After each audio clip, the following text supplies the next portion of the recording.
உங்களை நம்பிதான்ப்பா வந்திருக்கேன் அப்படின்னு சொல்லிட்டு அவ்வளவு அழகா சிரிக்கிறாருங்க. அவர் வந்து ரொம்ப அமைதியான ஒரு பர்சன். ஆனா இந்த இடத்துல வந்து பாத்தீங்கன்னா அவர் இவ்ளோ பேசுறாரு. கிட்டத்தட்ட செம்ம ஜாலியா இருக்குங்க. அதெல்லாம் கேட்கறதுக்கு பயங்கரமா வந்து பாத்தீங்கன்னா எல்லாருமே ரசிப்போம்.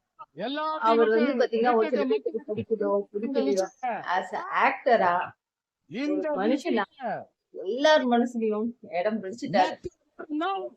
என்ன ஆனாலும் மக்களையும் விஜயையும் ஈர்க்கவே முடியாது. மக்கள் வந்து பாத்தீங்கன்னா என் கூடதான் இருப்பாங்க. எல்லாத்தையும் விட்டுட்டு வந்திருக்க விஜய்க்காக கண்டிப்பா அவங்க வந்து கூடதான் நிப்பாங்க. என்னப்பா நிப்பீங்கல்ல அப்படின்னு அவர் கேட்டதா இருக்கட்டும்.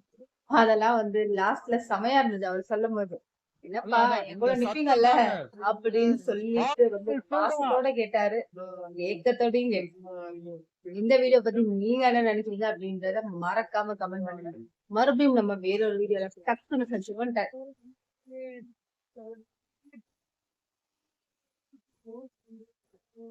வாழ்நாள் உங்களுக்கு நன்றி.